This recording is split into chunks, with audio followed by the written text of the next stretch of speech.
conférence cette année avec un invité de choix que vous connaissez, M. Bruck. Originaire de Visan, il est fils ou petit-fils de viticulteur. Il a exercé une brillante carrière universitaire à Lyon, où il a mené des recherches sur la géologie des roches sédimentaires et sur la géodynamique des bassins rhodaniens. Ce soir, il va nous parler de la formation des dentelles de Montréal et de l'influence des sols sur les cépages.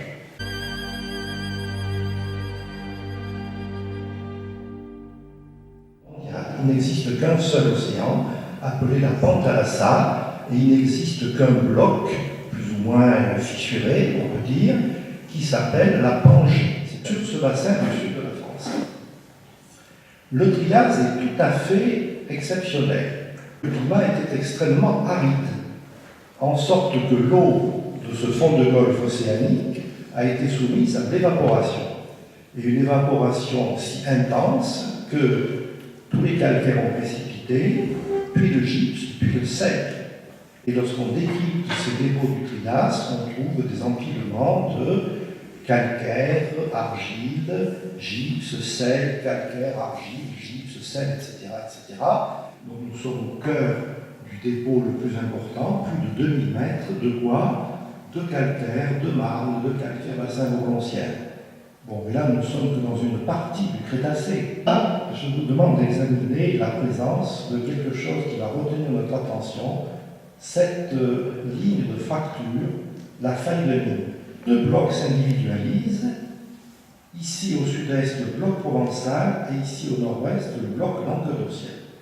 Et cette faille va jouer un rôle capital dans la formation des dentelles du Montréal. Sud du Crétacé, le Bonin, et on continue à accumuler. Allez, encore 1500 mètres de plus. Vous voyez que l'on arrive quand même à quelque chose de tout à fait considérable. Il est caractérisé par de faibles apports détritiques du massif central. Le Nostosaurus était un reptile qui pouvait vivre sur Terre, mais qui savait aussi se déplacer dans l'eau. Nous entrons dans la fin du Crétacé, et là, vont se manifester ce qu'on appelle des altérations. Et ce gypse sont remontés, bouleversant tout sur leur passage. Pourquoi cela?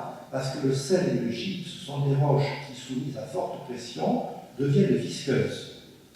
Donc, la faille de Nîmes, elle, c'est un grand coup de couteau à travers les 7,5 km de sédiments, et du coup, cette discontinuité est utilisée par le sel et le gypse, qui supportent le poids de 7,5 km de roche, à raison de 2 tonnes au mètre cube. Vous imaginez le nombre de centaines de barres qui s'exercent.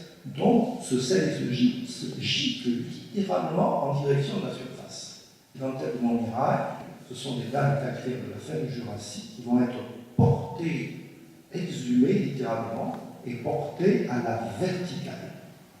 C'est un phénomène qui est connu à travers le monde. Les dentelles qui se dressent dans le ciel sont vraiment exceptionnelles. Et c'est le même Trias qui est remonté à travers toutes les formations géologiques.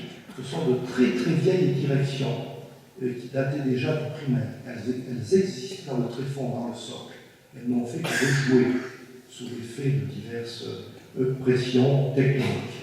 Cette chaîne alpine en train de se former, elle induit entre elle et le massif central une sorte de dépression, un petit peu de compensation de masse. Une chaîne de montagnes s'élève, un couloir s'effondre, la mienne s'effondre, donc il appelle en quelque sorte cette avancée de la Méditerranée.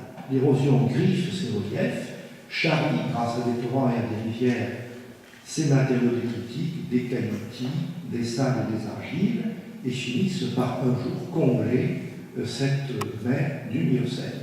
Ces matériaux, on les connaît chez nous sous le nom de safre. Le rocher de Bocattino, on verra tout à l'heure, c'est du safre consolidé. Pourquoi les safres sont-ils plus ou moins cimentés? À cause de l'eau qui, postérieurement au dépôt, a circulé dans ces sables. La vigne occupe les éboulis en question, mais descend avec ses racines pour puiser l'eau et les éléments chimiques dans les mares haute-rivières. Dans d'autres cas, c'est un peu moins spectaculaire, voici à la fin, une succession de banquettes en cascade installées dans les éboulis. Ce renversement ici de plis aux 3 yeux, et le chevauchement de 5 hommes. La vigne installée sur du Trias, et le Ventoux, lui, il veille, tout se passe bien un petit peu loin, et Voilà une photo qui est celle de la vie, de la continuité, de la renaissance